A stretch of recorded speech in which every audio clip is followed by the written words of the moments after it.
তো দেখতে দেখতে আমাদের মাস থেকে পরিপূর্ণ একটি বছর অতিবাহিত হয়ে গেল। আবার শুরু হতে যাচ্ছে নতুন একটি বছর তথা 2026 সাল। এই চলে যাওয়া বছরটি শুধু একাই চলে যায় নাই, বরং সাথে করে নিয়ে গিয়েছে আমাদের মধ্য থেকে অনেক মানুষকে, যারা আর কোনোদিন এই পৃথিবীতে আসবে না, আমাদের মাঝে আর ফিরে আসবে না। অথচ আমরা তাদের সাথে, তারা আমাদের সাথে এই মসজিদেই নামাজ পড়েছে, জুমার নামাজ পড়েছে, ঈদের নামাজ এক মুসল্লায় আমরা আদায় করেছি, একই সাথে আমরা চলাফেরা করেছি। আজকে তারা দুনিয়ায় নাই, আমরা দুনিয়াতে আছি।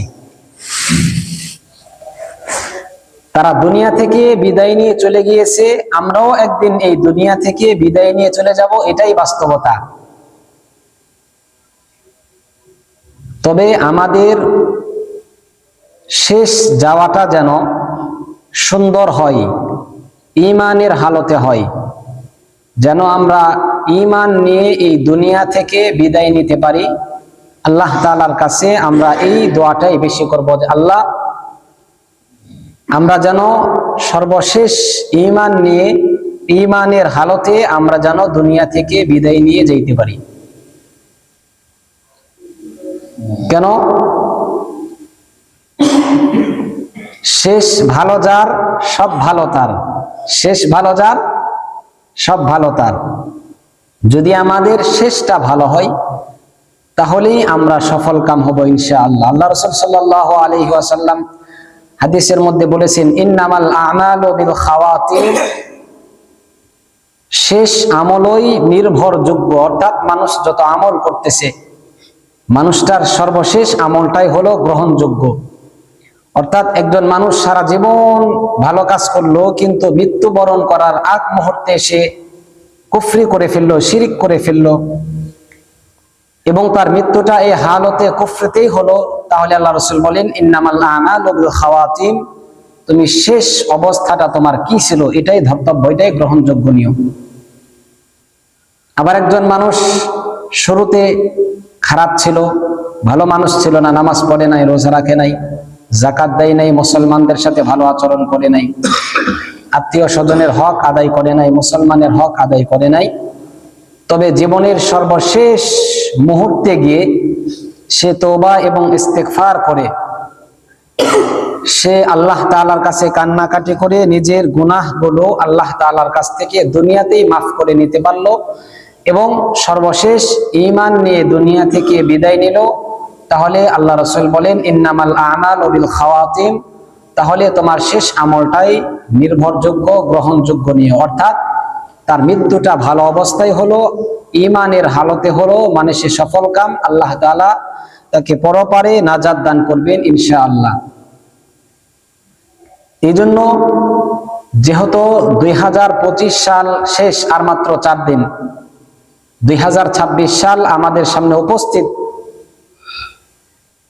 গ্রামে গঞ্জে কম, কিন্তু শহরে এটার প্রভাব বেশি।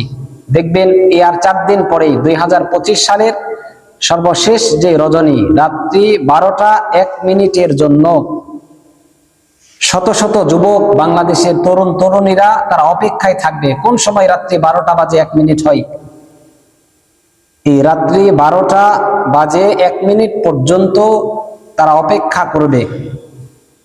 হ্যাপি নিউ ইয়ার ডে পালন করার জন্য তারা প্রস্তুত আছে, এখন থেকেই প্রস্তুতি তারা নিতেছে যে আমরা 2025 সালকে বিদায় জানাবো এবং 2026 সালকে আমরা শুভেচ্ছা ও স্বাগত জানানোর জন্যই এখন থেকেই প্রস্তুত।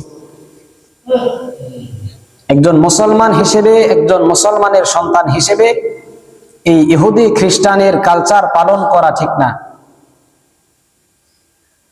এই 2026 সালের শুরুর দিনটা দেখবেন রাত্রি 12টা বাজে 1 মিনিটে সারা বাংলাদেশে আতশবাজি, ফটকাবাজি, গান বাজনা, ঢোল তবলা, বক্স বাজানো শুরু হয়ে যাবে।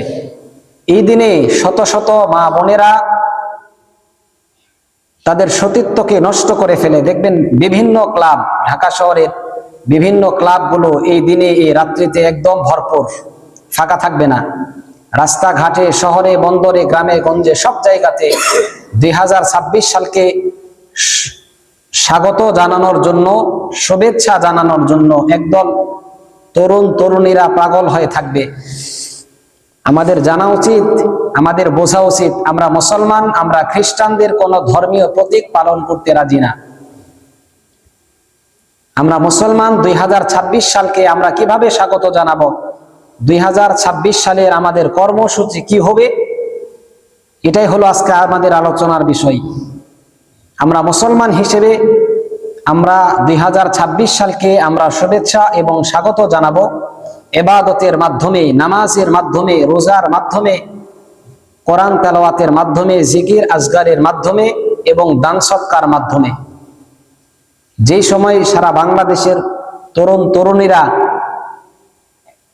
তারা গুনাহ করার জন্য প্রস্তুত থাকবে, ঠিক সেই সময় আমরা ইনশাআল্লাহ আমরা নামাজের জন্য প্রস্তুত থাকবো ইনশাআল্লাহ। তারা গুনাহের মাধ্যমে 2026 সালকে অভ্যর্থনা জানাবে, শুভেচ্ছা জানাবে। ঠিক সেই মুহূর্তেই রাত্রি 12টা বাজে 1 মিনিটে একদল মানুষ, একদল যুবক, একদল তরুণ তরুণী এরকম থাকা চাই, যারা ঠিক সেই মুহূর্তে 2 রাকাত নফল নামাজ পড়ার জন্য রব্বুল আলামিনের দরবারে দাঁড়িয়ে যাবে। 2 রাকাত নফল নামাজ পড়ে তারা 2026 সালকে স্বাগত জানাবে এবং 2025 সালকে তারা বিদায় জানাবে। একজন মুসলমান হিসেবে এই কাজটাই আমাদের করণীয় উচিত, করা উচিত।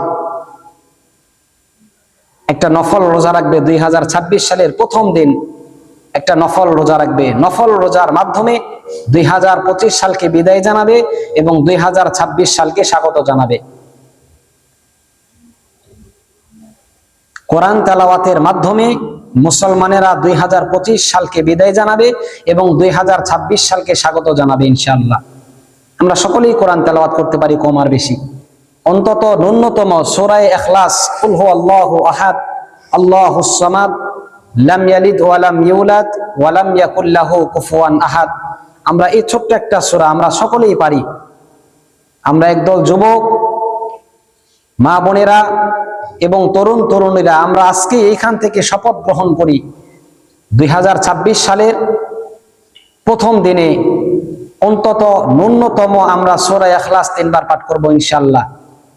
আমরা কোরআন তেলাওয়াতের মাধ্যমে 2026 সালকে বরণ করে নেব ইনশাআল্লাহ। যদি আমরা সূরা ইখলাস 3 বার পাঠ করি, আল্লাহ রাসূল সাল্লাল্লাহু আলাইহি ওয়াসাল্লাম আমাদেরকে জানিয়ে দিয়েছেন, পুরো কোরআন একবার খতম করলে যে পরিমাণের সওয়াব, আল্লাহ তাআলা সূরা ইখলাস 3 বার পাঠ করলে সেই পরিমাণের সওয়াব আল্লাহ তাআলা আমাদেরকে দান করবেন।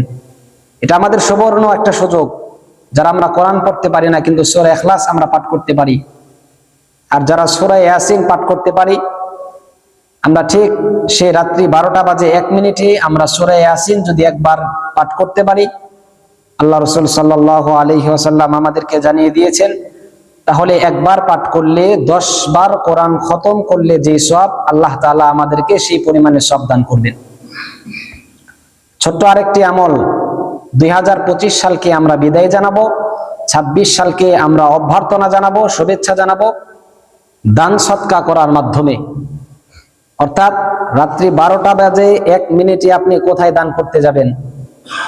এই রাত্রিতে তো ফকির মিসকিন খুঁজে পাওয়া যাবে না, তাহলে দান করব কোথায়, কিভাবে? সহজ একটা আমল, সুন্দর একটা আমল। আপনার পকেটে 100 টাকা আছে, তাহলে রাত্রি 12টা বাজে 1 মিনিটে আপনি পকেট থেকে 10 টাকার একটা নোট বাহির করে আপনি এই নিয়ত করে ফেলেন যে আমি এই 10 টাকা সদকা করে দিলাম, একজন ফকিরকে দান করে দিলাম। এটা বলে 10 টাকার নোটটা অপর পকেটে রাখেন অথবা ঘরের অন্য কোনো জায়গায় রেখে দেন। সকালবেলা যখন আপনার সামনে কোনো ফকির মিসকিন আসবে অথবা আপনি বাইরে বের হবেন, কোনো ফকির মিসকিনকে পাবেন অথবা মসজিদে আসবেন, ঠিক সেই সময় মসজিদে আসার সময় মসজিদে টাকাটা নিয়ে এসে দান করে দিবেন। তাহলে রাত্রিবেলায় আপনি নিয়ত করার সাথে সাথে আল্লাহ তাআলা আপনাকে দান করার সওয়াব আল্লাহ তাআলা আপনাকে দান করে দিবেন ইনশাআল্লাহ। আল্লাহ রাসূল সাল্লাল্লাহু আলাইহি ওয়াসাল্লাম বলেছেন, ইন্নামাল আ'মালু বিন্নিয়াত, মানুষের সমস্ত আমল তার নিয়তের উপরে নির্ভর করে। এই জন্য যদি আপনার ইচ্ছা থাকে তাহলে উপায় একটা না একটা আছে, ইসলাম আপনার জন্য সেই উপায়কে বাহির করে দিয়েছেন। আর যদি ইচ্ছা না থাকে তাহলে শত শত উপায় আপনার সামনে থাকবে, কিন্তু আপনি দেখতে পারবেন না। তো যাই হোক, 2026 সাল আমাদের সামনে যেহেতু আগত একদম সন্নিকটে, এজন্য আমরা চেষ্টা করব 2026 সালকে যেন আমরা ইবাদতের মাধ্যমে, আমলের মাধ্যমে আমরা শুভেচ্ছা এবং স্বাগত জানাই এবং 2026 সালকে আমরা বরণ করে নিই। যেন আমরা কোনো ধরনের কোনো গুনাহের কাজ না করি, গুনাহ থেকে আমরা যেন বিরত থাকতে পারি, এজন্য আমরা সকলেই পণ করব, শপথ করব ইনশাআল্লাহ। আল্লাহ রাসূল সাল্লাল্লাহু আলাইহি ওয়াসাল্লাম বলেছেন, হাসিবু ক্বাবলা আন তুহাসাবু, মালিকের কাছে হিসাব দেওয়ার আগেই তুমি তোমার নিজের জীবনের হিসাবটা পরিসমাপ্তিকে ঘটিয়ে নাও, আগেই হিসাবটা ঠিক করে নাও। দুনিয়ার সাধারণ একটা নিয়ম, সারা বছর শেষে ডিসেম্বর মাসে সমস্ত অফিস আদালত কলকারখানা স্কুল প্রতিষ্ঠান সকলেই তাদের হিসাবগুলোকে ক্লোজ করে ফেলে, বন্ধ করে ফেলে, শেষ করে ফেলে এই ডিসেম্বর মাসে এসে। ঠিক তদ্রূপ একজন মুসলমান হিসেবে, মুসলমানের সন্তান হিসেবে আমরাও সারাটা বছর কি করলাম, কিভাবে কাটাইলাম, কয়টা সওয়াব অর্জন করলাম, কয়টা গুনাহের কাজ করলাম, এই এক বছরে কতগুলো দুর্নীতি করলাম, কতগুলো মানুষকে ধোঁকা দিলাম, এই বছরের শেষে এসে একবার হিসাব করে নেন, নিজেই নিজের হিসাব টেনে নেন। মহান মালিকের দরবারে যাওয়ার আগেই নিজের হিসাবকে ঠিক করে নেন। যদি দেখেন আপনার সওয়াব এবং গুনাহ দুইটার মধ্য থেকে সওয়াবের ভাগ বেশি, তাহলে আলহামদুলিল্লাহ, নূরুন আলা নূর, আপনি সফল কাম। আর যদি দেখেন সওয়াব এবং গুনাহ উভয়টাই বরাবর, তাহলেও মনে করবেন যে যাক, আপনিও বাঁচার একটা রাস্তা আপনার আছে। আর যদি দেখেন আপনার সওয়াবের থেকে গুনাহের পাল্লাটা আসমান এবং জমিনের মতো ব্যবধান, অর্থাৎ গুনাহ অনেক করে ফেলেছেন কিন্তু খুঁজে দেখার পরেও কোনো সওয়াব পাওয়া যাচ্ছে না, তাহলে মনে করবেন আপনি ধরা খেয়ে যাবেন। এই জন্য বছর শেষে এখনো সময় আছে, আল্লাহ তাআলার কাছে তওবা করেন, ইস্তেগফার করেন, আল্লাহর কাছে ক্ষমা চান, আল্লাহ তাআলা ক্ষমা করার জন্য প্রস্তুত আছে ইনশাআল্লাহ। আল্লাহ তাআলা পবিত্র কোরআনুল কারীমের মধ্যে বলেছেন, ওয়া আম্মা মান তাগা ওয়া আথারাল হায়াতাদ দুনিয়া ফাইন্নাল জাহিমা হিয়াল মাওয়া। দুনিয়ার মানুষ, তোমরা যারা দুনিয়াতে আসার পরে তোমরা যারা নিজের মন মতো জীবন যাপন করেছ, নিজের খাহেসাতকে অনুসরণ করে 60 বছরের জিন্দেগি তোমরা পরিচালনা করেছ, তোমরা জেনে রাখো আমি আল্লাহ তাআলা ঘোষণা করলাম, ফাইন্নাল জাহিমা হিয়াল মাওয়া, তাহলে জাহান্নাম হলো তোমাদের ঠিকানা।